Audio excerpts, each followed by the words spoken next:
Dieu de gloire soit loué. Shalom à tous nos bien-aimés qui sont en ligne avec nous.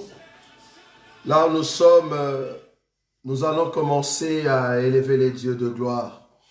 Lui remercier pour la grâce qu'il nous accorde encore à cette heure. C'est lui qui nous a donné encore, ce moment, ce temps, enfin de célébrer et de l'écouter parce qu'il est notre Dieu. Là où nous sommes, nous allons juste élever la voix, commencer à prier, reconnaître la grâce des dieux qui s'est manifestée encore à cette heure, reconnaître la grâce des dieux vu ce qui se passe dans le monde, mais cependant Dieu a jugé bon que toi et moi, nous puissions être là, afin de suivre cet enseignement et de lever la voix devant le Seigneur. Là où tu es, tu vas élever la voix. Prions au nom de notre Seigneur Jésus. Tendre Père, nous te disons un grand merci. Tu es celui qui nous garde dans sa fidélité. Tu es celui qui nous protège à chaque instant. Nous sommes fiers, Seigneur, de s'approcher encore de toi, de reconnaître ta supériorité et ta grandeur. Merci pour ces moments que tu nous donnes encore dans ta présence. Merci pour ce temps, Seigneur, que tu veux encore nous parler. Permets que nos cœurs, nos vies, Seigneur, s'accordent encore à ta parole qui dit que là où se trouve ta personne, où ton corps, c'est là-bas que s'assemblera les aigles. Nous croyons que nous sommes là, Seigneur, pour écouter ta parole. Tu nous as gardés depuis le matin jusqu'à cette heure parce que tu voulais nous parler, car aucun homme n'est semblable à toi.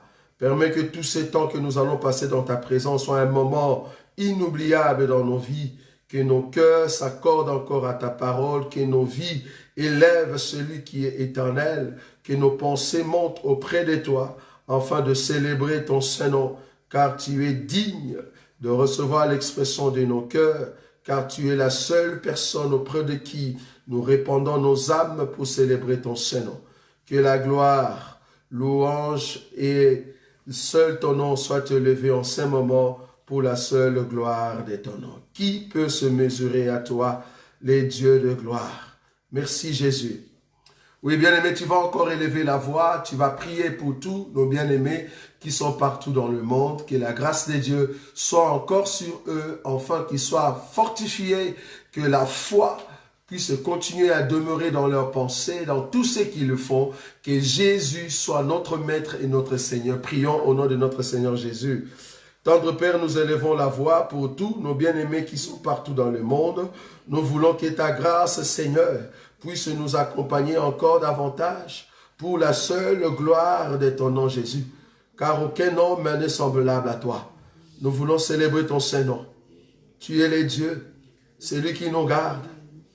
Nous croyons, Seigneur, à la bonté de ton amour. Nous croyons, Seigneur, à tout ce que tu réalises, à ceux qui s'approchent de toi. Reçois l'honneur, reçois la gloire, le Dieu Tout-Puissant, celui qui nous a aimés avant la fondation du monde. Nous voulons demeurer dans ta présence et célébrer ton Saint-Nom Jésus. Alléluia. Car aucun homme n'est semblable à toi. Il est le Dieu de gloire. Nous allons commencer à adorer ces dieux, célébrer le nom de Jésus. Reconnaître ce qu'il est dans nos vies parce qu'il mérite la gloire. Jésus est Seigneur, il est le roi. Celui que nous proclamons, celui que nous célébrons. Aucun homme n'est semblable à lui. Celui qui est Emmanuel dans nos vies. Alléluia. Commence à adorer ces dieux. Commence à élever ces dieux.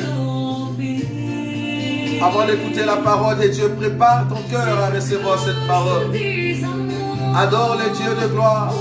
Là où tu es, commence à élever le nom de Jésus. Tendre Père, nous t'élevons le roi des gloires. Nous voulons célébrer ton Saint-Nom, car tu mérites la gloire, l'honneur et la puissance. Nous voulons célébrer ton Saint-Nom. Nous voulons t'écouter parler dans nos cœurs, Jésus. Car tu n'as point de semblable sur la face de la terre. Celui qui nous garde, c'est toi. Tu nous gardes, Seigneur, pour ton amour infini. Afin de proclamer la grandeur de celui qui est éternel. d'annoncer au monde que tu es celui qui vient.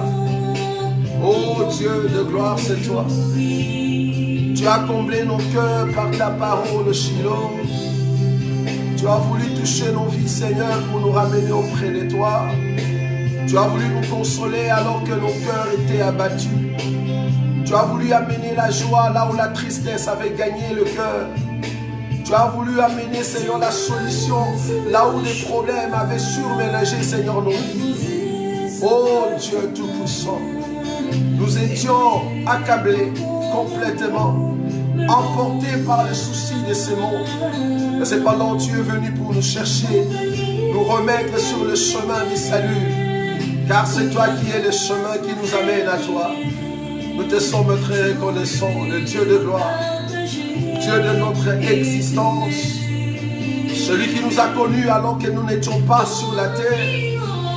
Tu nous as connus, Seigneur, alors que nous n'étions même pas dans le ventre de nos mamans. Mais tu nous connaissais, Seigneur, et tu voulais que nous puissions marcher sur la voie que tu as tracée pour nous. Nous te sommes très reconnaissants, Shiloh. Alléluia, le Dieu de gloire.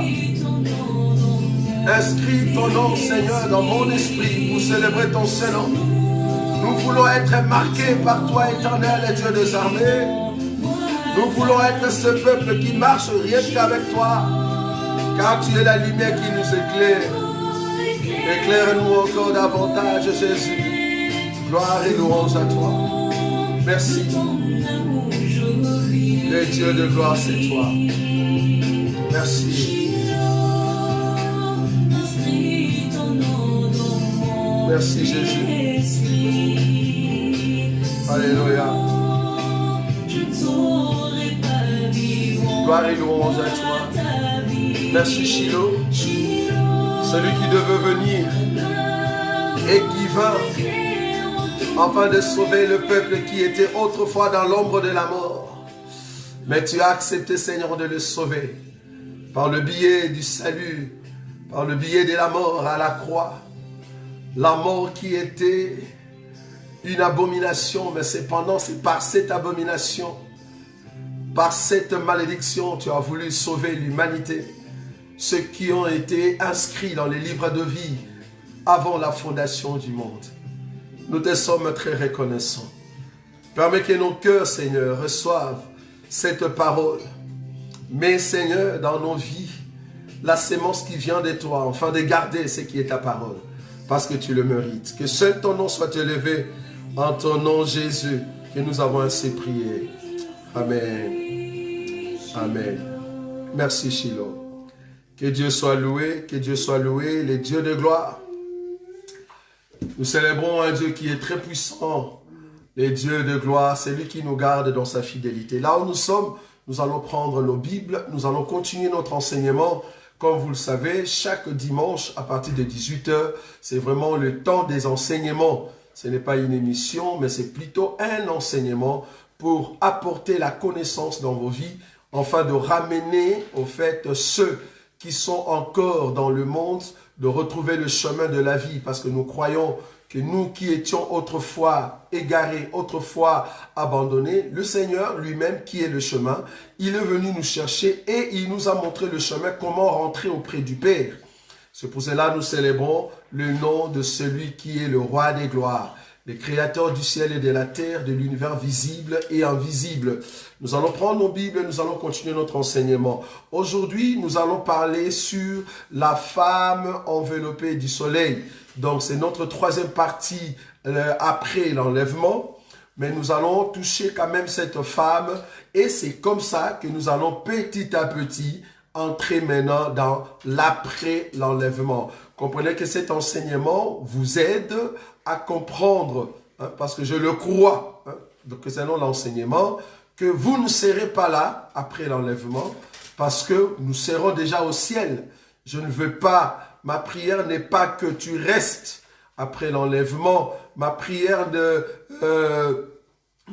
n'est pas que tu rates l'enlèvement, mais plutôt mon souhait, mon désir, mon vif souhait est de te dire, de te préparer et d'aller avec nous en l'enlèvement. Mais cependant, c'est comme une information pour ceux qui ne sauront pas aller avec nous, mais du moins vous aviez été avertis par ces enseignements. C'est pour cela, nous allons quand même présenter cet enseignement à tous nos bien-aimés qui nous écoutent partout dans le monde.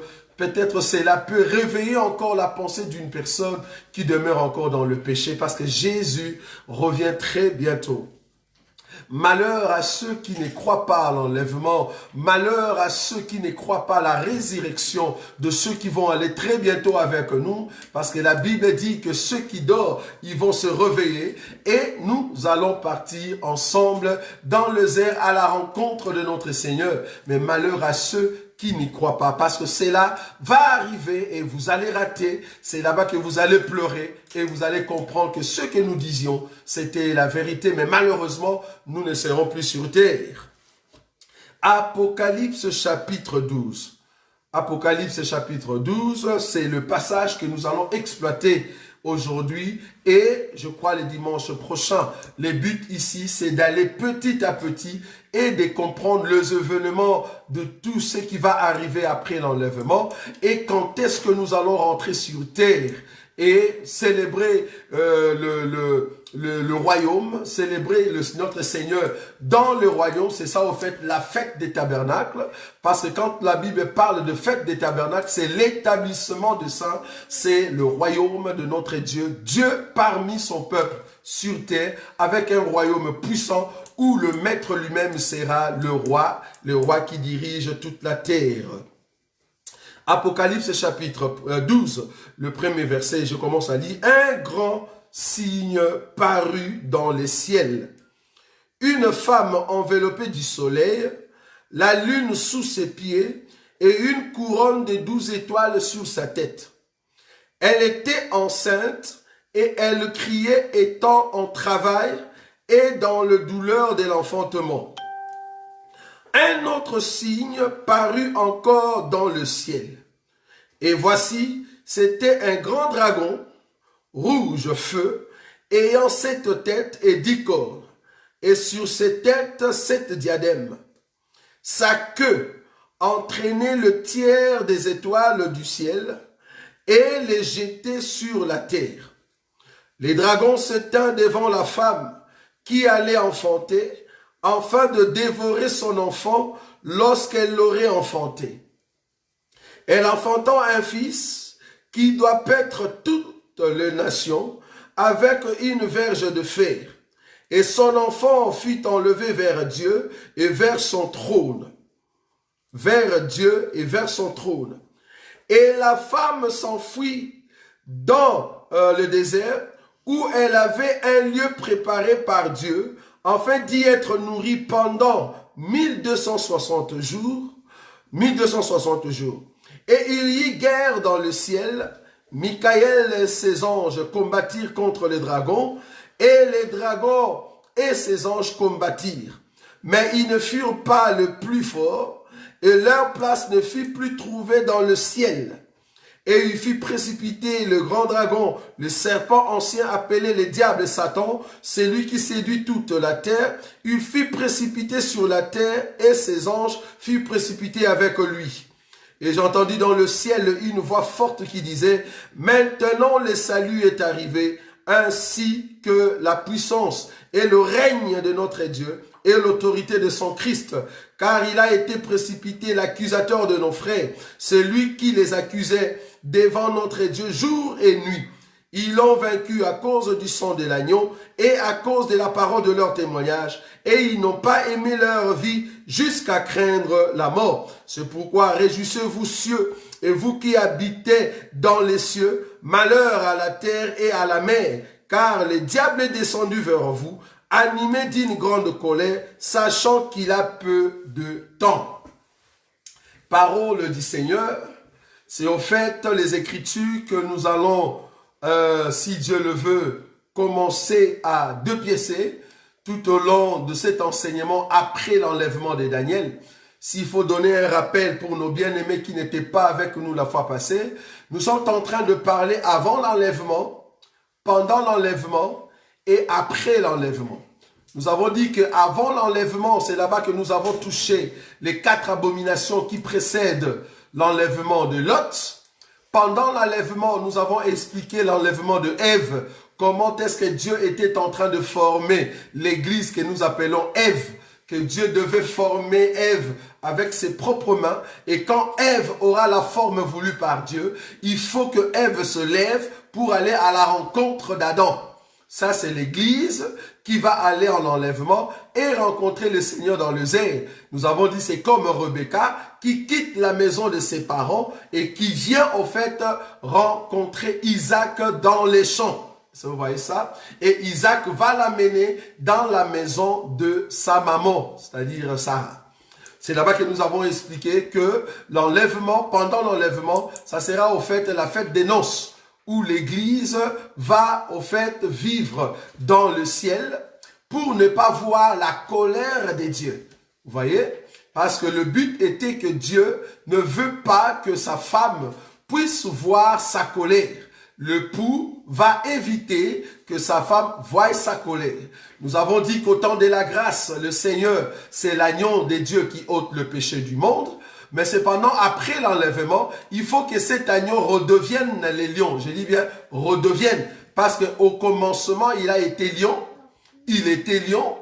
Et ce n'est que dans les temps, quand il est entré pour venir sauver, par le corps que nous appelons Jésus, c'est là-bas qu'il devient agneau pour sauver au fait un peuple qui ont été prédestinés avant la fondation du monde. Et après leur salut, il faut que le Seigneur redevienne les lions. C'est là-bas qu'il sera en colère et c'est là-bas qu'il va commencer à frapper le monde. C'est là-bas que nous avons parlé au fait de l'enlèvement de Ève. Maintenant, nous sommes en train de parler après l'enlèvement. Quand le Seigneur reviendra dans sa position au fait du lion. Vous voyez, c'est très important parce que là-bas, il faut qu'il puisse revêtir son manteau de la colère et c'est là-bas qu'il va commencer à frapper la terre. Mais remarquez dans ces passages d'Apocalypse, le premier verset nous dit ceci, « Un grand signe parut dans le ciel. » Le signe en question, et ce que nous allons expliquer ici, cette femme que nous allons voir, c'est une femme céleste. Ce n'est pas une femme terrestre. Pourquoi? Parce que le signe parut dans le ciel. Et cette femme était enveloppée du soleil. Ce n'est pas n'importe quelle femme. C'est une femme qui a revêtu en fait le soleil. Le soleil, c'était son vêtement. Dès que vous regardez cette femme, la première des choses que vous allez voir, c'est le vêtement que cette femme a. Son vêtement, c'était le soleil. Et sous ses pieds, il y a la lune. Donc, il y a une femme qui a comme vêtement le soleil. Et sous ses pieds, il y a la lune. Nous disons que cette femme qui est dans le ciel, qui est revêtue du soleil, cette femme, c'est l'église. Pourquoi nous disons c'est l'église? Remarquez que cette femme a la couronne des 12 étoiles. Quand nous parlons des 12 étoiles, ne voyez pas les étoiles physiques. Et même quand nous parlons du soleil, ne voyez pas le soleil physique. Parce qu'en réalité, le soleil, c'est un époux. Donc, cette femme qui était revêtue du soleil, cela veut dire cette femme portait les noms de son époux. Remarquez, Psaume, je crois, le chapitre 19. Je vais lire une écriture. Psaume chapitre 19, je prends le verset 6 pour montrer que le soleil, ce n'est pas le soleil physique. Quand nous parlons du soleil, c'est-à-dire la femme revêt au fait le soleil, c'est-à-dire cela veut dire que cette femme a revêtu son mari. Donc le soleil, c'est au fait le pouls. Si la femme revêt le pouls, c'est-à-dire cette femme a l'identité de son époux qui est le soleil. La Bible dit ceci, Psaume chapitre 19, le verset 6. Et le soleil semblable à un époux qui sort de sa chambre. Vous voyez ça? L'époux était dans une chambre, dans une maison. Il est sorti pour aller faire un travail. S'élance dans la carrière avec la joie d'un héros. Il s'élève à une extrémité des cieux et achève sa course à l'autre extrémité. Rien ne se dérobe à sa chaleur. Vous voyez ça? Cette écriture explique le mouvement de celui que nous appelons l'étoile brillante du matin. Comme l'étoile va de l'Orient jusqu'à l'Occident, cela explique le mouvement du soleil qui est sorti d'une extrémité pour aller dans l'autre extrémité. Nous parlons ici que la sortie du soleil d'une extrémité, c'est au fait le Seigneur qui a quitté Israël, qui est en train de venir jusqu'à midi. Il a commencé dans la loi avec Israël et arrivé à midi, le soleil, ça commence à frapper très fort avec la chaleur. C'est là-bas que la loi a commencé à régner. Et il faut voir qu'après cela, le soleil doit aller vers le soir. Or, le soir, même pendant le midi, à midi, tu ne sauras pas regarder le soleil, mais cependant, quand le soleil arrive à son déclin, quand le soleil arrive vers le soir, là, vous avez la possibilité de regarder le soleil pendant plusieurs temps. Vous avez la capacité de regarder en face le soleil pendant plusieurs heures. Vous voyez? Mais cependant, à midi, c'est très difficile de le regarder.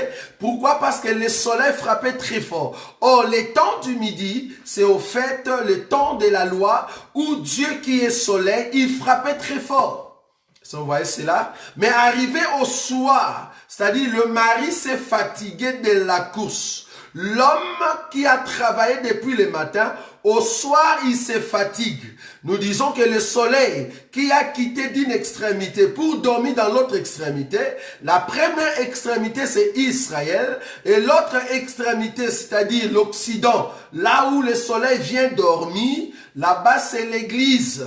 C'est le temps de la grâce, parce qu'il faut que le soir commence. Vous voyez cela? Mais quand il a quitté le matin, ça c'était l'Orient. Nous parlons d'Israël. Mais cependant, le soleil qui vient vers le soir, le soleil est en train, au fait, de se coucher. Est-ce que vous voyez ça? Mais cependant, remarquez ici, le soleil qui se couche, je vous avais dit la fois passée, c'est au fait Samson qui a mis ses pieds entre le genou de Delilah, parce que l'homme était devenu faible. Il a d'abord dit 3 fois, là où se trouvait sa force, mais alors en réalité, ce n'était pas là-bas. Et puis à la 4e fois, l'homme s'est fatigué. C'est comme ça que Samson va mettre sa tête sur les 2 genoux de Delilah. Nous avons expliqué que le fait que Samson va ouvrir son cœur et dire la vérité, Samson qui est le soleil, c'était au temps du soir que le soleil va se fatiguer pour ouvrir son cœur afin que Delilah puisse couper ses cheveux. Là, nous avons expliqué, c'est les yeux de l'église qui voient le Seigneur, qui peut maintenant toucher la grâce et palper la grâce de Dieu. C'est le soir. Vous voyez? Donc, là, nous avons compris que cette femme qui est revêtue du soleil, c'est une femme qui prend l'identité de son mari. Est-ce que vous voyez cela? Qui prend l'identité de son mari. Et c'est là-bas que la femme va, n'est-ce pas, manifester par le couronne. Les couronnes, c'est quoi? Les couronnes, ce sont les étoiles. Mais remarquez, il s'agit de quelle étoile? Je vais prendre une écriture. Je suis dans Apocalypse. Apocalypse, chapitre, je crois, 1er. Je vais prendre une écriture. Je suis dans Apocalypse chapitre 1er, le verset 16. Il avait dans sa main droite 7 étoiles. De sa bouche sortait une épée aiguë à 2 tranchants et son visage était comme le soleil lorsqu'il brille dans sa force. Je saute, je prends une autre écriture. Alors, je prends toujours le chapitre 1er.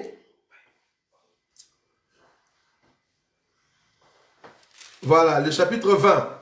Les mystères de cette étoile que tu as vue dans ma main droite et de 7 chandeliers.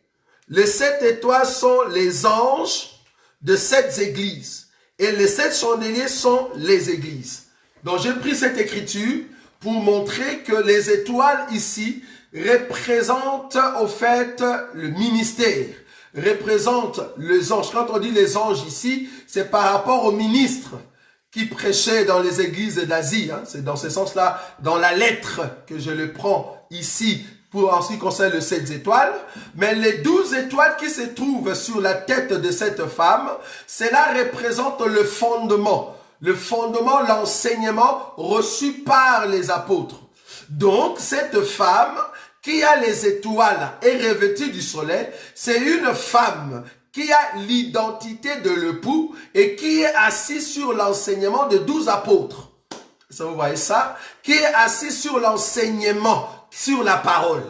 Mais cependant, il est enveloppé du soleil. En d'autres termes, cette femme qui est dans le ciel, c'est une femme céleste.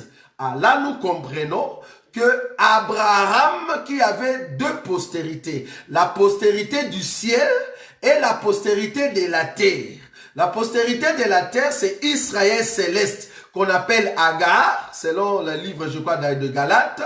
Et la postérité du ciel, c'est Sarah, qui est au fait Jérusalem céleste. Donc, quand on voyait la femme dans le ciel, ça c'est Jérusalem céleste qui est revêtue du soleil. Donc, c'est l'église. Donc, on parle d'une église qui est glorieuse. Quand on montre cette femme comme ça, c'est une femme qui est ou une église glorieuse et qui a vaincu. Pourquoi? Parce qu'elle a l'enseignement. Ça, c'est le verset 1. J'explique verset par verset. Le verset 1, cela explique une femme revêtue de l'enseignement, une femme qui revêt au fait l'identité de l'époux. Pourquoi? Parce qu'on voit la femme revêtir le soleil. Or, je vous ai dit que le soleil, c'est l'époux. Or, cette femme, bibliquement parlant, c'est un groupe de gens qui croient au soleil, qui croient à l'époux, donc c'est l'église. Le verset 2, parce que le but ici, c'est de vous amener à l'après l'enlèvement de Daniel. Or, nous ne pouvons pas entrer d'emblée dans l'après l'enlèvement de Daniel si on ne comprend pas les choses qui arrivent ou les acteurs qui vont jouer le rôle après l'enlèvement de Daniel ou l'enlèvement de l'église. Voilà. Donc c'est pour ça que j'ai pris ces passages. Remarquez.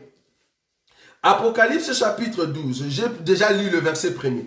Remarquez le verset 2. Verset 2. Elle était enceinte et elle criait. J'aime ça.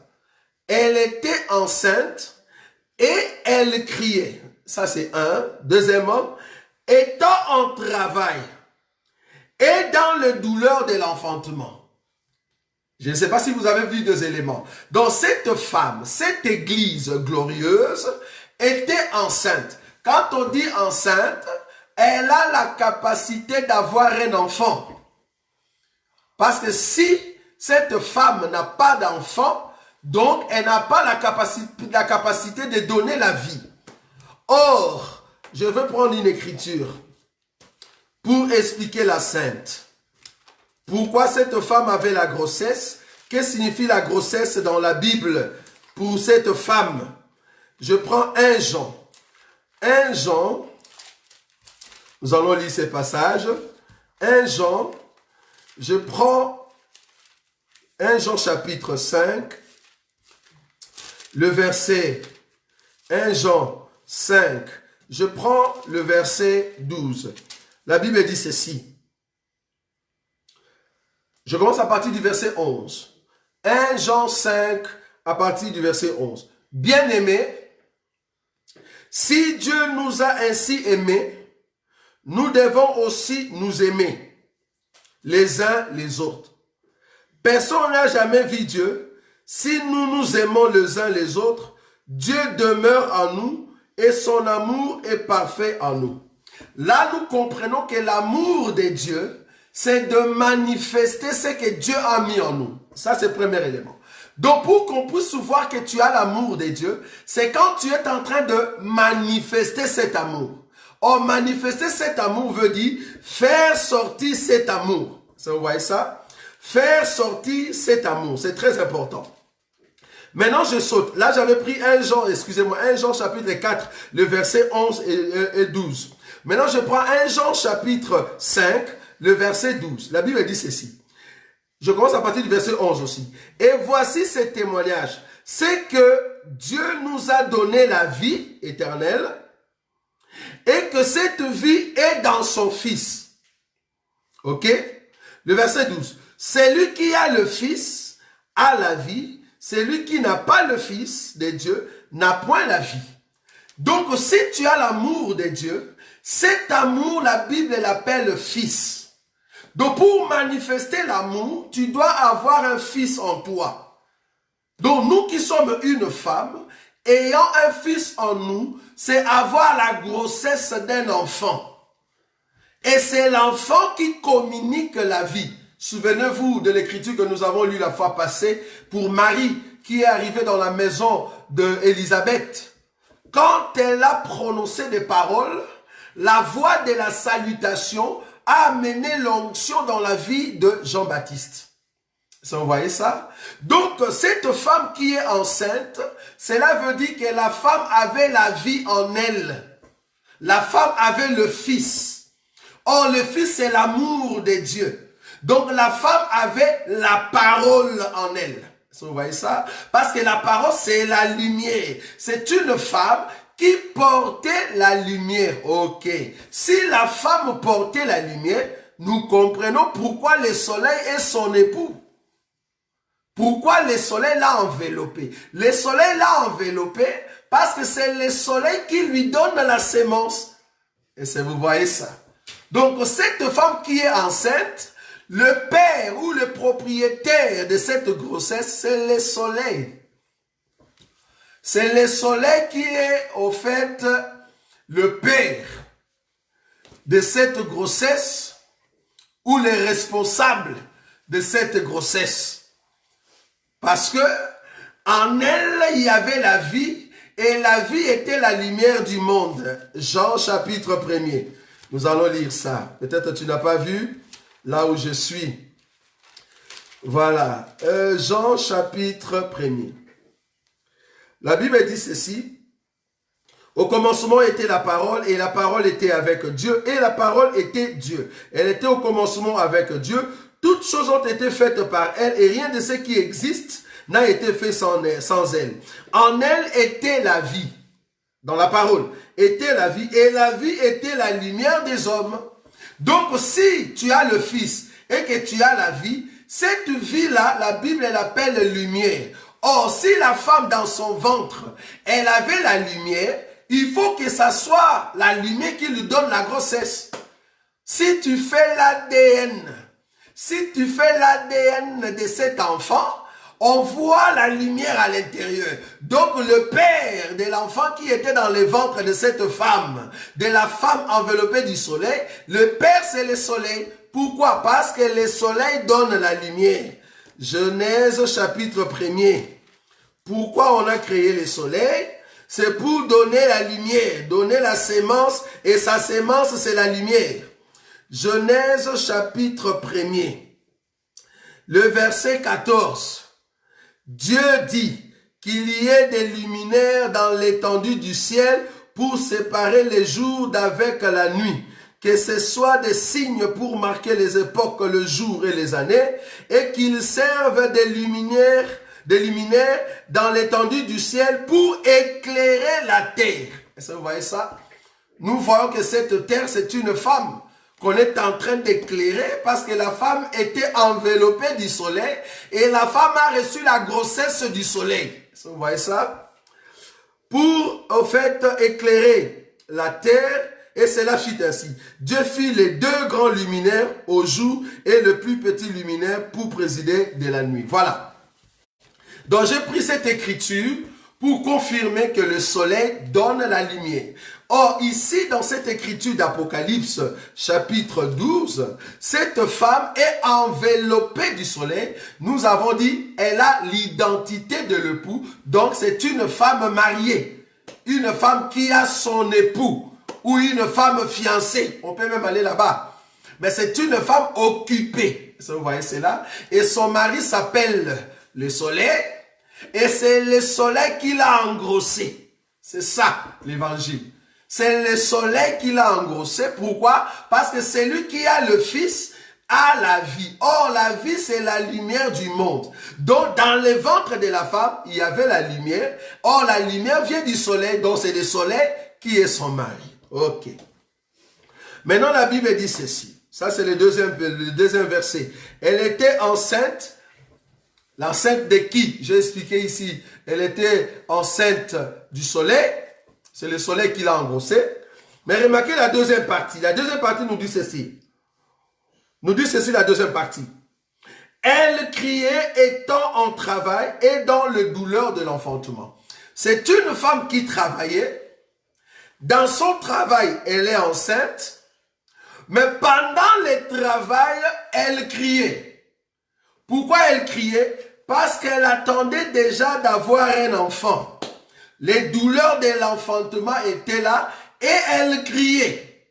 Les cris de cette femme d'Apocalypse chapitre 12, cela explique en fait la persécution de l'Église. L'Église travaille ayant le Fils, mais nous sommes en train de passer dans la persécution. Donc cette femme qui pleure, elle crie. C'est la persécution de l'Église, bien que nous avons le Fils. Remarquez, je vais prendre une écriture, Genèse. Genèse chapitre 3. Les cris de la femme de l'Apocalypse 12 veut dire la persécution. La femme était dans la douleur de l'enfantement. Cela explique la persécution. Je souligne cela. Genèse chapitre 3. Je prends l'écriture.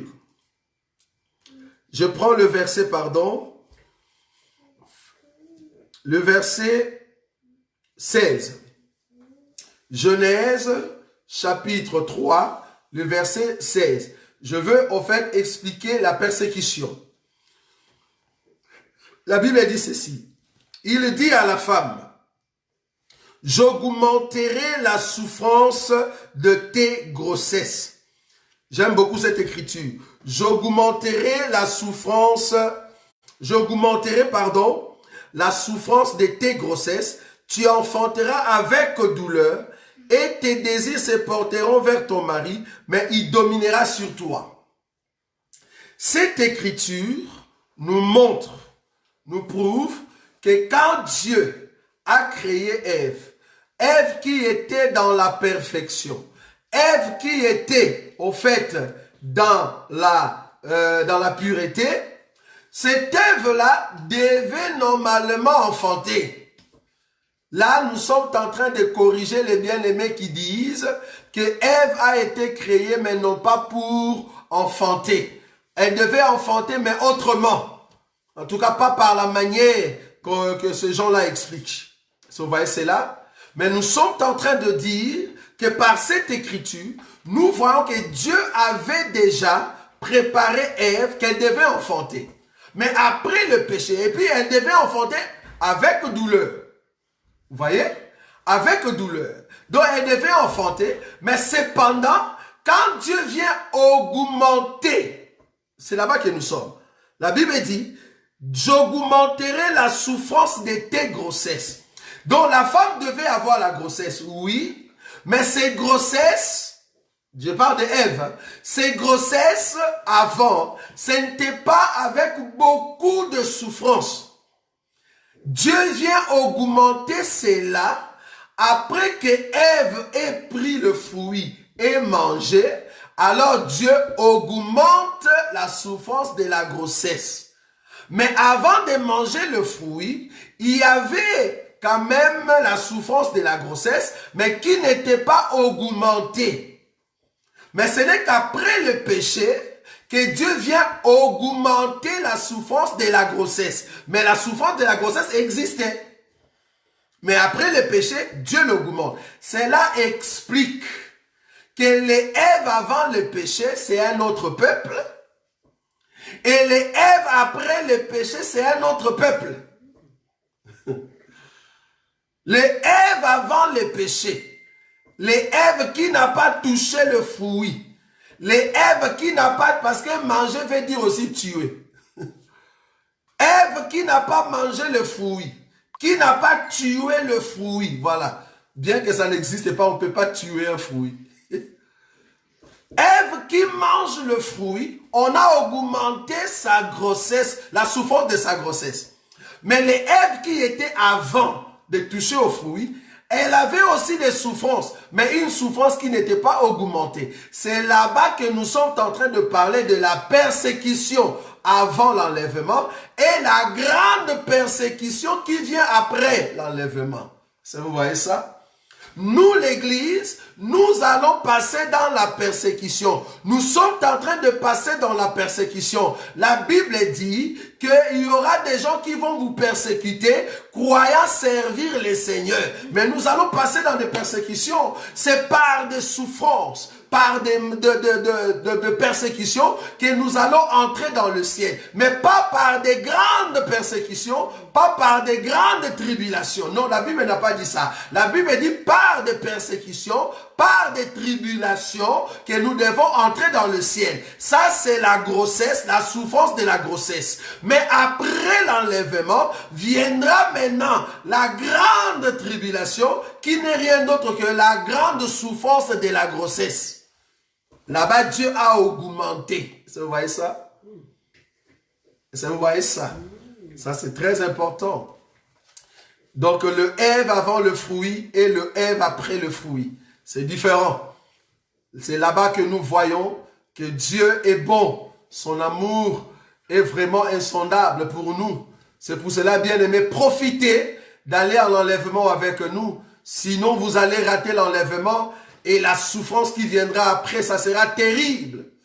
Terrible. Vous voyez cela. Donc, Dieu lui-même a prévu toutes ces choses.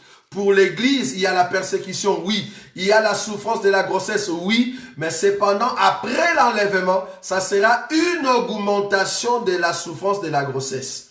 Ça sera maintenant pour Israël qui va passer dans la grande tribulation extraordinaire. Mais Dieu, cependant, il va préserver les siens.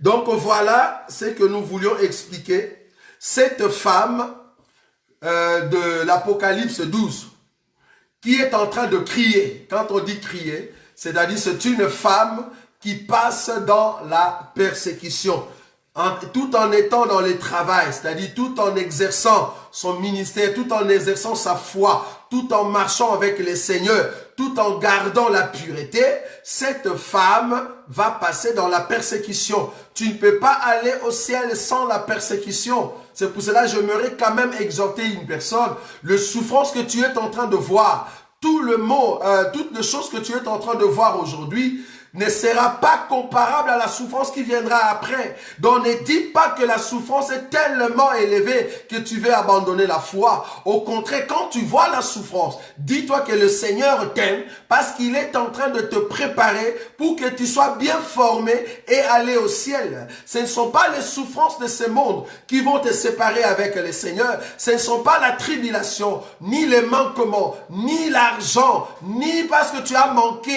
un homme physique ou un mari, c'est ça qui va te perdre la foi. Garde la foi et atteins la dimension avec le Seigneur. Parce que la souffrance qui viendra après, ça sera terrible. Ce n'est pas comparable à ce que nous voyons aujourd'hui.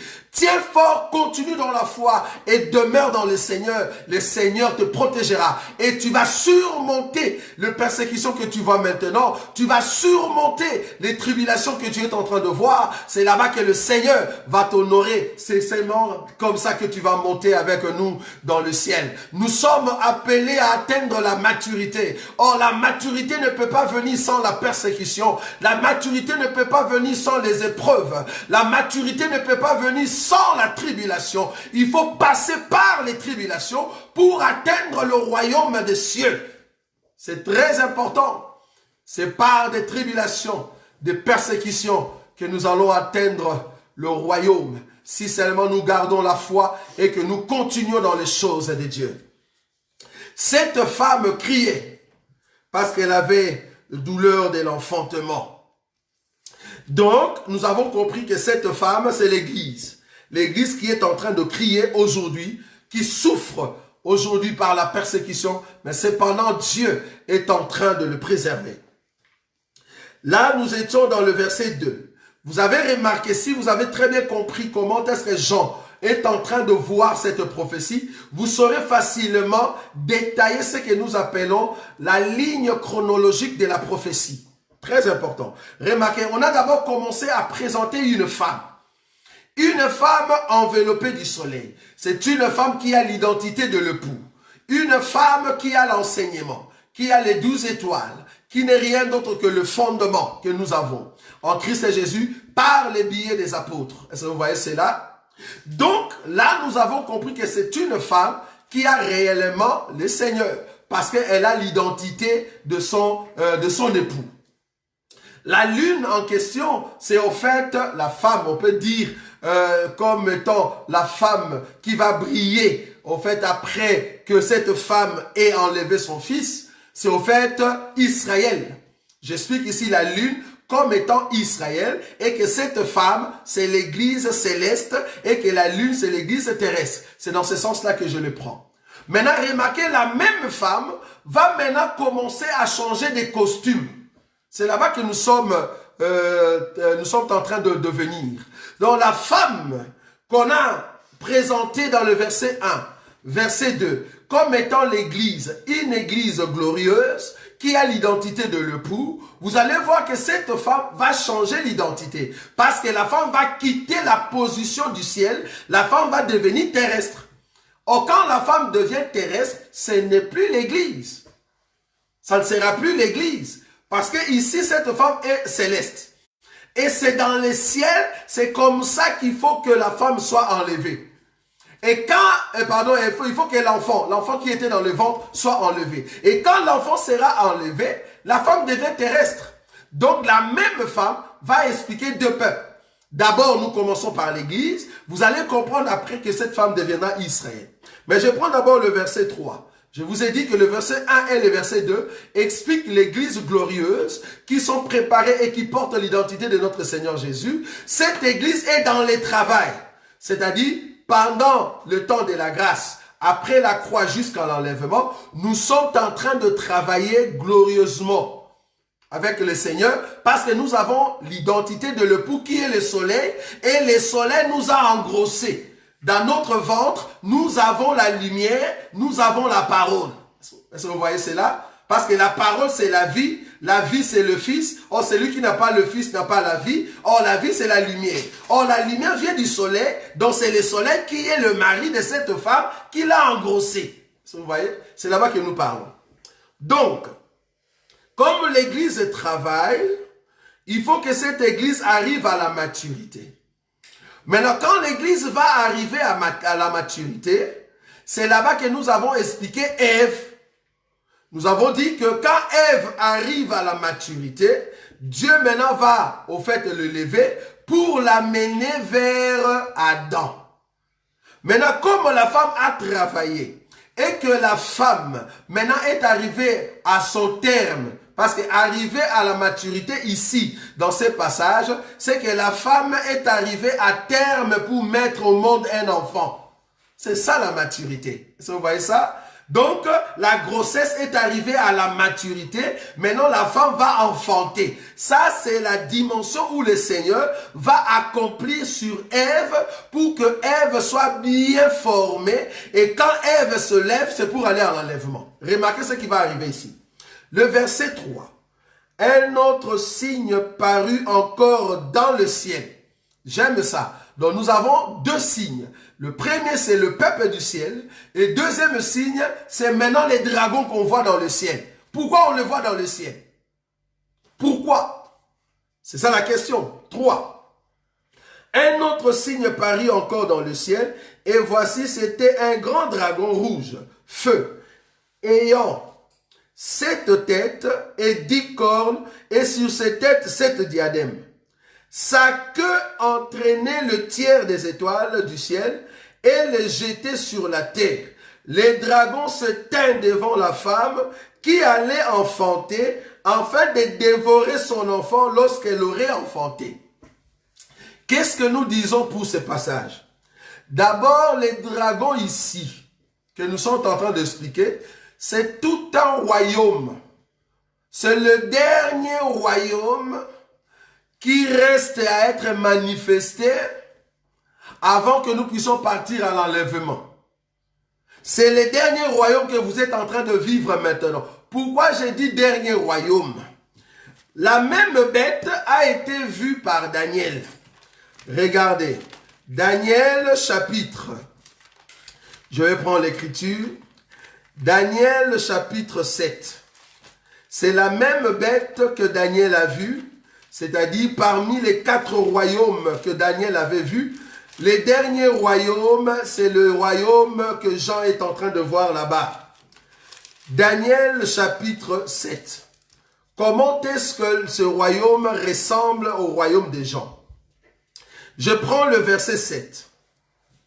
Après cela, je regardais pendant mes visions nocturnes, et voici il y avait un 4e animal, terrible, épouvantable et extraordinairement fort. Il avait des grandes dents de fer, il mangeait, brisait, et il foulait aux pieds ce qui restait. Il était différent de tous les animaux précédents, et il avait 10 cornes. Vous voyez? Daniel l'avait vu, mais il n'a pas donné beaucoup de détails sur cet animal. Il n'a pas donné beaucoup de détails. Il a donné des détails aux 3 premiers royaumes. Le premier royaume, c'était les lions. Le deuxième royaume, c'était l'ours. 3e royaume, il parle des léopards. 4e royaume, il dit c'est un animal très bizarre, épouvantable.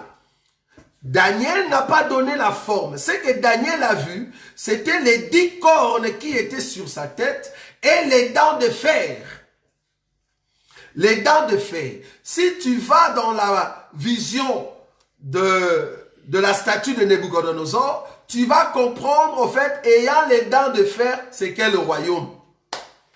Parce que la statue de Nabucodonosor expliquait les sortes de royaumes qui devaient venir jusqu'à ce que la pierre, qui n'avait point de secours d'une main, c'est-à-dire le royaume céleste, jusqu'à ce que ce royaume est venu frapper la statue au niveau de pied.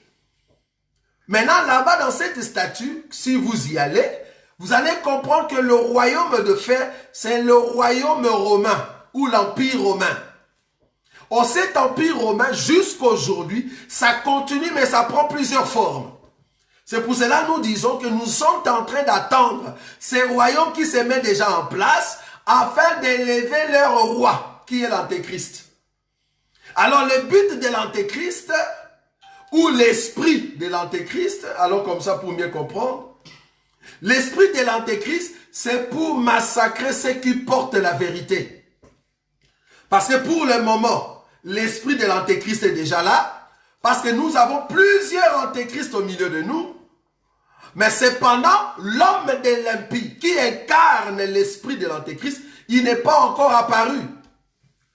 Il faut que ceux qui les retiennent puissent partir, alors paraîtra l'homme de l'impie. Donc nous, l'Église, nous sommes encore sur terre, l'esprit de l'Antéchrist agit déjà, mais cependant, l'homme de l'impie, il n'est pas encore là. Est-ce que vous voyez cela?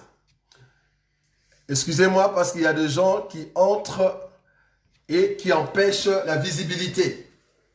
Donc je disais que l'homme de l'impie doit paraître. Mais seulement quand il sera là, nous l'Église, on doit déjà partir, selon les enseignements. Maintenant, remarquez, Daniel est en train de voir cet animal qui est terrible, qui a 10 cornes. Maintenant, Jean ici, dans le chapitre 12, il appelle dragon. Il appelle le dragon, mais il explique que le dragon ici a 10 cornes. Hein, nous allons les lire. Le verset 3. Un autre signe parut encore dans le ciel. Et voici, c'était un grand dragon rouge, feu, ayant 7 têtes et 10 cornes. Et sur ces têtes, 7 diadèmes. Ici, on représente Satan, parce que si tu continues l'écriture, je vais prendre l'écriture, le verset 7. Il y eut guerre dans le ciel, Michel ou Michael et ses anges combattirent contre les dragons, et les dragons et ses anges combattirent. Là, on représente les dragons ici comme étant Satan, qui va être chassé dans les lieux célestes. Quand nous disons dans le lieu céleste, je prends ici le ciel parce qu'il faut aller plutôt voir Paul, qui nous a dit que je connais un homme qui est allé jusqu'au 3e ciel. Parce que nous, dans cet enseignement, nous ne croyons pas aux 7 ciels. Soit disant, il y a 7 ciels. Bon, en tout cas, il faut nous aider. Où est-ce que vous avez trouvé cette écriture qu'il y a 7 ciels? Nous, en tout cas, dans les écritures, nous avons vu qu'il y a 3 cieux. Les cieux des cieux ne peuvent te contenir. Je ne sais pas si tu vois cette écriture. Les cieux des cieux ne peuvent te contenir. 3. Donc, là, nous comprenons que quand Paul dit qu'il est monté jusqu'au 3e ciel, ou un homme est monté jusqu'au 3e ciel, nous avons 3 ciels. Mais cependant, ici, nous voyons que les dragons qu'on est en train d'expliquer dans le verset 3 est représenté comme étant Satan. Mais si tu vas dans le chapitre 13 de l'Apocalypse, la Bible dit, le verset 2, Apocalypse chapitre 13, verset 2, la bête que j'ai vue était semblable à un léopard, ses pieds étaient comme ceux d'un ours, et sa gueule comme une gueule de lion. Les dragons lui donnant sa puissance, son trône et une grande autorité. Mais remarquez le verset 1. Donc on fait la différence entre l'animal ici, la bête, et les dragons. Mais remarquez le verset 1er. Puis j'ai vu monter de la mer une bête qui avait 10 cornes et 7 têtes. Mais dans le chapitre 12, on représente cet animal comme étant Satan. Mais que cela ne vous trouble pas. Là, on parle de Satan qui s'est incarné dans les corps de l'Antéchrist. C'est ça le verset 13 aussi. Donc le verset 13, cet homme de l'impie, il sera l'incarnation de Satan sur la terre. De la même manière, Dieu, pour venir sauver le monde, il a pris les corps que nous appelons Jésus. Ça sera de la même manière. Satan, pour venir détruire le monde, il va s'incarner dans les corps de l'Antéchrist. Et c'est comme ça qu'il va faire le massacre qui viendra après l'enlèvement. Parce qu'il ne fait que copier ce que Dieu a fait. Vous voyez? Si Dieu, depuis les temps anciens, depuis les temps d'Adam, il était encore l'Esprit éternel qui marchait et arrivé au temps de la grâce, il va prendre le corps. Il vient dans le corps de Jésus pour sauver le monde. De la même manière, Satan qui était un esprit malin, le diable, il viendra maintenant entrer dans les corps de l'Antéchrist sur terre afin de massacrer les hommes. Ça, vous voyez cela. Donc, le verset 12, quand nous voyons l'animal ou les dragons là-bas, c'est juste l'incarnation. Donc, quand on le voit dans le ciel, ça c'est l'esprit, mais cet esprit vient s'incarner dans la bête ou le royaume de la bête. Donc, c'est un royaume de Satan. Maintenant, quand on dit que les dragons dans le chapitre 12 s'éteignent devant la femme, là nous comprenons que l'esprit de l'Antéchrist qui est en train d'animer au fait le gens pour nous combattre. Je dis bien avant l'enlèvement. Mais après l'enlèvement, vous allez comprendre que cette bête, ça sera maintenant physique. C'est là-bas qu'il va maintenant attaquer Israël. Donc ça ne sera plus spirituel. Parce qu'aujourd'hui, l'Antéchrist nous combat par son esprit. Donc, par son esprit, il nous combat parce que son esprit est partout dans les vies de ses enfants. Les mécréants, les méchants, ceux qui nous combattent, ceux qui nous persécutent. Vous voyez cela? Mais après l'enlèvement, cet esprit va s'incarner dans un seul homme qu'on appelle l'homme de l'impie. C'est là-bas qu'il va attaquer Israël. Est-ce que vous voyez? Bon, rentrons dans Apocalypse 12. Apocalypse chapitre 12, j'étais dans le verset 3. Le verset 3 nous dit ceci. Un autre signe parut encore dans le ciel, et voici c'était un grand dragon rouge feu, ayant 7 têtes et 10 cornes, et sur cette tête 7 diadèmes. La Bible dit que les dragons, comme je le dis ici, c'est Satan, qui est encore dans les airs. Est-ce que vous voyez, c'est là? Qui est encore dans les airs. C'est-à-dire, alors que nous sommes encore sur terre, nous sommes en train de prier, le diable est encore dans les airs. Le diable est encore quelque part. Le diable a encore ses moyens d'aller nous accuser auprès du Père. Est-ce que vous voyez? Parce qu'il est encore accusateur. Mais il y aura un moment où ces accusations n'auront plus lieu parce qu'on doit les chasser dans les airs. Est-ce que vous voyez, c'est là? Donc, l'écriture 3 nous montre que c'est le diable. Maintenant, l'écriture 4. L'écriture 4 nous dit ceci. Sa queue entraînait le tiers des étoiles du ciel et le jetait sur la terre. Les dragons s'éteignent devant la femme qui allait enfanter afin de dévorer son enfant lorsqu'elle aurait enfanté.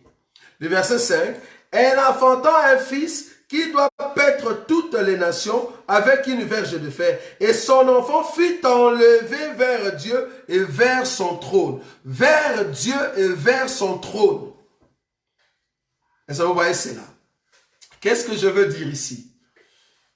Je veux dire que la femme, qui n'est rien d'autre que l'Église, qui avait l'enfant, quand cette femme de l'Apocalypse 12 a enfanté, elle a enfanté un fils. C'est là-bas que nous avons dit, celui qui n'a pas le fils n'a pas la vie. En d'autres termes, elle a enfanté la vie. Elle a enfanté la lumière. Ah. Donc cette femme, quand elle a enfanté la lumière. Pourquoi? Parce que son mari, c'était la lumière qu'on appelle le soleil. Comme elle a enfanté la lumière, or la lumière, Dieu l'avait créée pour que ça reste dans les cieux, pas sur terre. La lumière ne peut pas rester sur terre. Dieu a créé les lumineux pour que ça reste dans les lieux célestes, dans le ciel. Donc, comme la femme a enfanté la lumière ne peut pas rester sur terre. Il faut que la lumière soit enlevée pour que la lumière reste dans le ciel. Je suis en train d'expliquer l'enlèvement. Cet enfant qui est né de cette femme, c'est tout un peuple qui porte la lumière. Ça vous voyez? Bon, il y a ici les catholiques qui sont partis trop loin pour dire que cette femme n'est rien d'autre que Marie. Nous disons, ça va pas très bon. Quand tu dis Marie, c'est vraiment dans la chair parce que Marie a mis au monde Jésus dans la chair et que cette sémence vient du ciel, là-bas nous pouvons comprendre. Mais ça, c'est un songe. Jean ne pouvait pas rêver que c'est Marie. Bon, on peut vous comprendre dans ce sens-là, mais ne mettez pas Marie ici. Pourquoi? Parce que ça, c'est une vision. On est en train de donner une vision de la ligne prophétique. On te comprend quand tu dis c'est Marie, parce que la sémence que Marie a reçue vient de Dieu, Dieu étant le soleil, et que l'enfant aussi a été enlevé, Jésus-Christ, nous disons Amen. Mais ici, quand Jean présentait les choses, c'était par rapport à la ligne prophétique du temps. Donc du coup, l'enfant qui sort du ventre de cette femme, l'enfant qui sort des entrailles de cette femme, n'est rien d'autre qu'un peuple qui a reçu la sémence de la lumière et qui est parti. Et cet enfant doit être enlevé. L'enlèvement ici de cet enfant, je l'explique comme étant la montée de l'Église. Même si nous le prenons dans le sens du Seigneur, le Seigneur va quitter Israël et aller au ciel. Nous aussi, nous allons quitter le monde pour aller au ciel. Vous voyez? Donc c'est vraiment l'enlèvement de l'église, de ceux qui habitent dans le ciel, ils rentrent au ciel. Parce que la lumière vient du ciel, doit rentrer au ciel. Si tu es le fils du soleil, si tu es le fils de la lumière, si tu es sur terre, tu rentreras au ciel. Parce que ta place, c'est pas sur la terre. Ta place est dans le ciel. Dieu a créé le soleil, la lune et les étoiles pour éclairer la terre, mais ça doit rester dans le ciel. Donc si nous sommes venus sur terre, nous avons porté au fait le corps sur terre, c'est-à-dire nous sommes cachés à l'intérieur comme étant des lumières. Mais il y a un temps qui arrive où nous allons monter en enlèvement pour rentrer dans le ciel parce que nous sommes le fils du soleil. Parce que nous devons rentrer. Ça, vous voyez, c'est là. Notre place, c'est dans le ciel parce que nous sommes de la lumière. C'est là-bas que je suis en train d'expliquer. Donc, cette femme explique en même temps le monde qui est en train de nous lâcher. Et cela explique aussi Israël. Israël qui a enfanté par Marie. Et en même temps, Israël, d'Israël qui est sorti Jésus. Et Jésus qui doit aller en enlèvement. Alors, comme Jésus est parti en enlèvement, comme l'Église est montée en enlèvement, cette femme est restée sans fils. C'est là-bas que je viens. C'est là-bas que nous commençons dans la profondeur de notre enseignement sur après l'enlèvement de Daniel. Donc, vous avez compris qu'ici, nous sommes montés. Nous étions dans le monde, nous étions au fait dans le ventre de la terre. Dieu vient nous prendre et nous sommes enlevés. Remarquez bien l'écriture, le verset 5. Elle a enfanté un fils qui doit paître toutes les nations avec une verge de fer et son enfant fut enlevé. Son enfant fut enlevé. Donc c'est Dieu qui a pris son enfant et l'a enlevé. Comme Dieu, c'est le soleil, pardon. Comme Dieu c'est le soleil, comme Dieu habite dans le ciel, il va prendre son enfant et l'amener là-bas. Donc ici, je suis en train d'expliquer que cette femme qui était céleste, quand elle a eu la grossesse, l'enfant qui était à l'intérieur, qui vient de sortir, devient maintenant cette femme glorieuse qui doit rentrer dans le ciel. Pourquoi? Parce que la femme redevient maintenant terrestre. Or, la femme qui redevient terrestre, cette femme-là devient Israël terrestre. Ça, vous voyez? Donc ici, j'ai montré que la femme a commencé comme étant une femme céleste. Après, cette femme doit avoir la grossesse. La grossesse à l'intérieur, c'était quoi? C'était un fils. Le fils, c'est le soleil, c'est la lumière.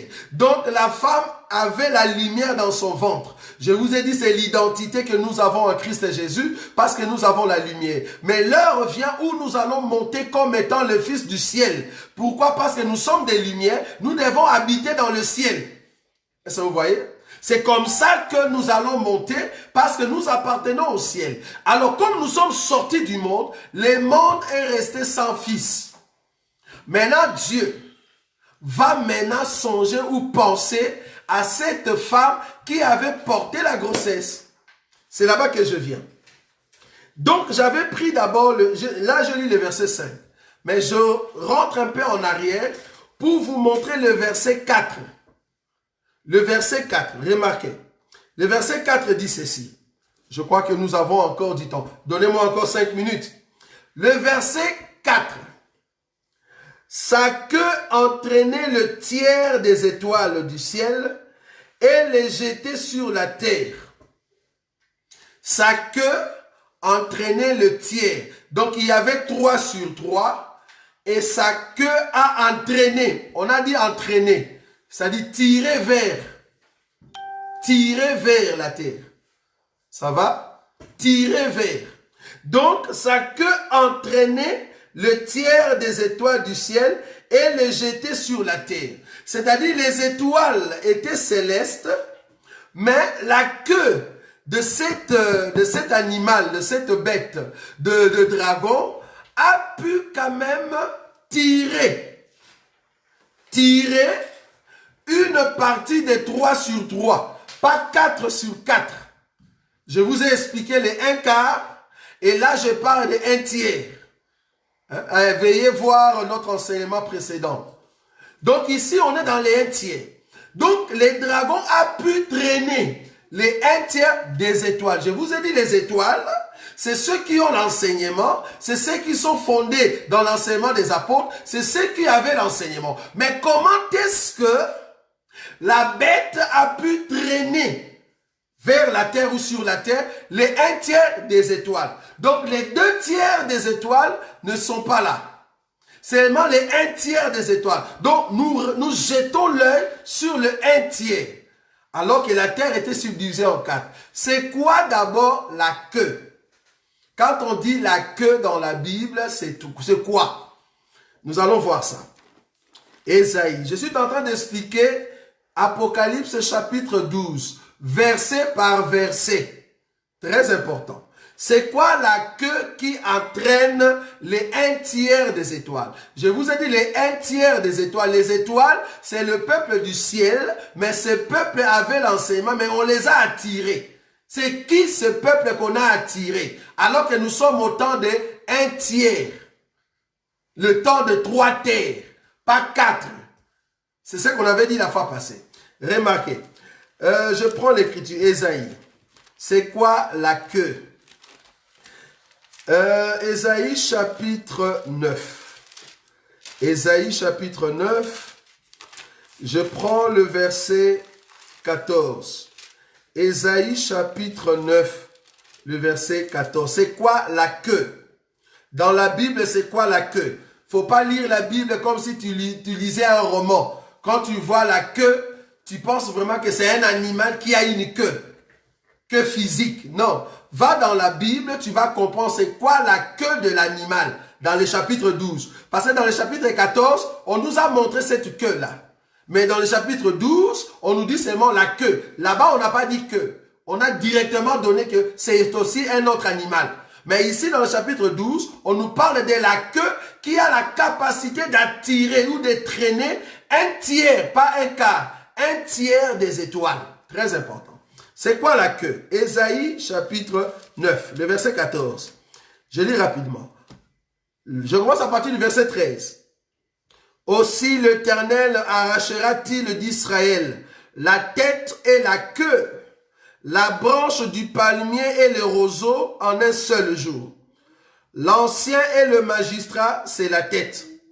Et le prophète qui enseigne les mensonges, c'est la queue. Le prophète qui enseigne les mensonges, c'est la queue. Donc la queue dans la Bible veut dire le faux prophète. Ceux qui enseignent les mensonges. Donc quand tu vois la queue du dragon là-bas, comprends que sa queue là, c'est le faux prophète. Parce qu'après l'enlèvement, beaucoup seront tués et parmi eux, la Vierge folle qui était étoile qu'on a traînée. Ah voilà. Est-ce que vous voyez? C'est la Vierge folle qui était peuple du ciel, mais qu'on a traîné. Qu'on a traîné sur terre. Parce qu'il doit mourir, il ne va pas monter avec nous. Il ne va pas monter. Parmi les étoiles qui montent par cet enfant qui vient de naître, c'est la lumière qui est née. Or, la lumière habite dans le ciel. Il faut que la lumière rentre. Or, parmi les lumineux, nous avons le soleil, la lune et les étoiles. Donc, la lumière qui vient de naître doit monter. Quand la lumière monte, il y a une partie des lumières qui reste, les étoiles qu'on a traînées sur terre. Cette partie qui reste, c'est la Vierge folle. Maintenant, là, nous commençons l'enseignement après Daniel. L'enlèvement, après l'enlèvement de Daniel. Donc, quand Daniel monte, il y a maintenant la Vierge folle qui était étoile, qu'on a traînée et qui tombe. Quand je dis tomber ici, c'est pas qu'il a abandonné la foi, c'est seulement il est resté. Il n'est pas monté avec nous. Et il y a les étoiles, remarquez bien, il y a les étoiles, hein, dans le chapitre 12 de l'Apocalypse, il y a les étoiles qu'on a traînées et il y a la femme. Est-ce que vous voyez ça? Il y a maintenant deux. Parce que l'enfant est déjà enlevé. Maintenant, après que l'enfant a été enlevé, il faut maintenant que le dragon puisse utiliser sa queue pour traîner sur terre les étoiles et ils vont tomber. Vous voyez cela. Et après, il faut que les dragons poursuivent la femme. Donc, il y a les étoiles qu'on a traînées et la femme. Deux. Vous voyez. Donc, après l'enlèvement, prochainement, nous allons maintenant toucher les deux personnages ici que je viens de citer, ou les acteurs. C'est-à-dire les étoiles qu'on a traînées et la femme.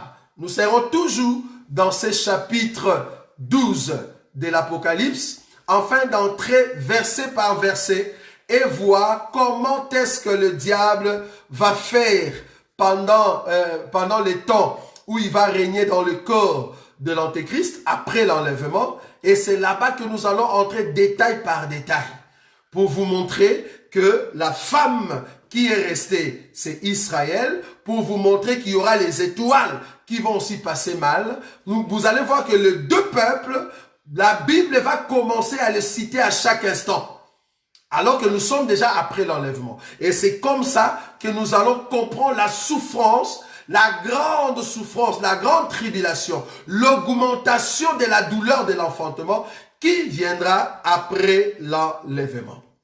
En tout cas, que Dieu vous bénisse. Nous serons encore pour cet enseignement les dimanches prochains à partir de 18 h. C'est un enseignement très très profond. Ça va vous aider de comprendre la ligne prophétique du temps. C'est comme ça que vous allez comprendre que ceux qui vont aller au ciel, ceux qui vont monter avec nous en enlèvement, ben vous êtes les bienheureux du Seigneur. C'est une grâce d'avoir le Seigneur, d'être parmi ceux qui sont lumière. Nous allons quand même remercier le Seigneur pour ce qu'il a fait dans nos vies. Tendre Père, nous te disons un grand merci. Tu es le Dieu qui nous garde dans ton amour parce que tu es celui qui nous aime tant. Permets que nous puissions, ô Dieu de gloire, élever ton nom parce que tu es celui qui nous garde dans ta fidélité.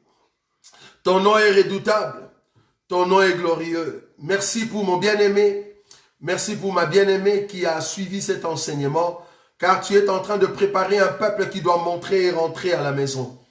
Nous voulons rentrer, Seigneur, et voir la richesse que tu as pour nous, Seigneur. La richesse que tu as gardée pour le peuple que tu as aimé avant la fondation du monde. Car tu as dit aux disciples, ne vous réjouissez pas parce que les démons vous ont obéi, mais soyez dans l'allégresse parce que vos noms sont écrits. Tu n'as pas dit vos noms seront écrits, mais nos noms sont écrits. Parce que nous croyons que tu les as écrits avant la fondation du monde, avant même que nous puissions venir sur la terre. Tu nous as connus, Seigneur Jésus. Tu nous as prédestinés à être tes enfants par adoption. C'est pour cela que nous t'aimons, Seigneur. Bénis, Seigneur, tout un chacun de nous. Que cette nuit, cette soirée soit une soirée de grâce et de bonté. Que ton amour règne sur nous, Seigneur Jésus. Que la semaine qui va commencer, que tu sois notre maître. Dirige toutes choses pour la seule gloire de ton nom. Nous ne manquerons pas de célébrer encore ton nom, Seigneur, quand nous allons encore nous rencontrer en ces lieux pour parler de ta part parce que tu es le Dieu qui nous aime. Que ton nom seul soit élevé en ton nom, Jésus-Christ, que nous avons ainsi prié. Amen. Que Dieu vous bénisse. Nous allons nous rencontrer pour ceux qui participent avec nous dans la prière. N'oubliez pas la prière demain à partir de 21 h jusqu'à 22 h. Soyez branchés dans notre adresse ou dans nos adresses Facebook, là où nous allons entrer dans la prière chaque lundi, mardi, mercredi et jeudi. Nous serons dans la prière à partir de 21 h. Et le vendredi, c'est notre émission Bitea Tea ou Biemba Yemba. Et c'est là-bas que nous posons des questions. En tout cas, que Dieu vous bénisse alors que nous écoutons ces cantiques. Parce que Dieu est bon. Alléluia. Que Jésus vous bénisse.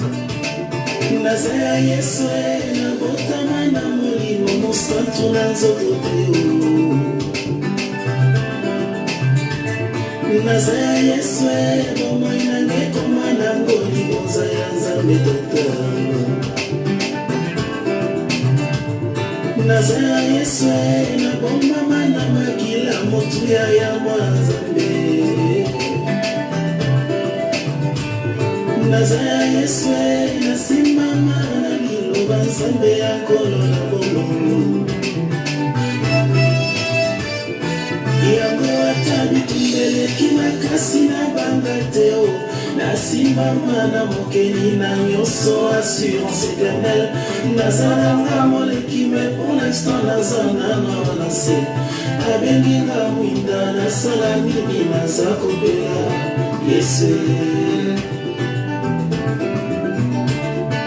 yango ata liboso ya kufa nabanga nini nasimbama na makomi elobi Yesu alonga ndeliwa naza nanga moleki mais pour l'instant naza nano na bongo abenginga mungwa nasala nini naza kopesa gu na mokili wana oyo apesinga ntina naza ya ye nakoma propriété privé ya nzambe mokeli ya nyonso bomwenanga basimba te bameki basimbi nzambe motinda asimbielaka kufaka te kino oyo nzambe alobi ekomisamaka ntina ye le fils de la promesse ne meurt jamais faute nanga te elaka nzambe nano ekokisami te ata na poisson elaka ekufaka te eleka nzambe ekotimisisa epesinga bomoi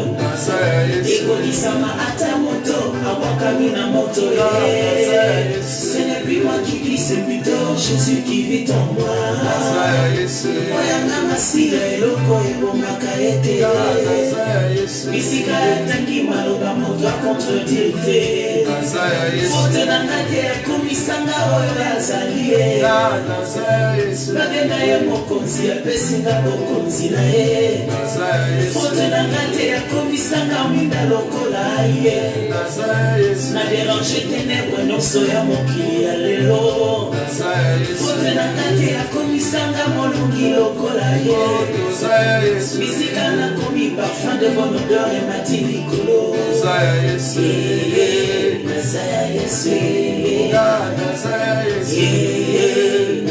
Yesu Nazaya Yesu tiabili muna yepa inakai mpo iti Nazaya Yesu Nzambe kukisaka yambo iti aloba Oya kendeke tinda. Voilà, en tout cas, que le Seigneur vous bénisse. Nous allons nous rencontrer le dimanche prochain, le vendredi prochain et demain à la prière. Que Dieu vous bénisse. Merci beaucoup.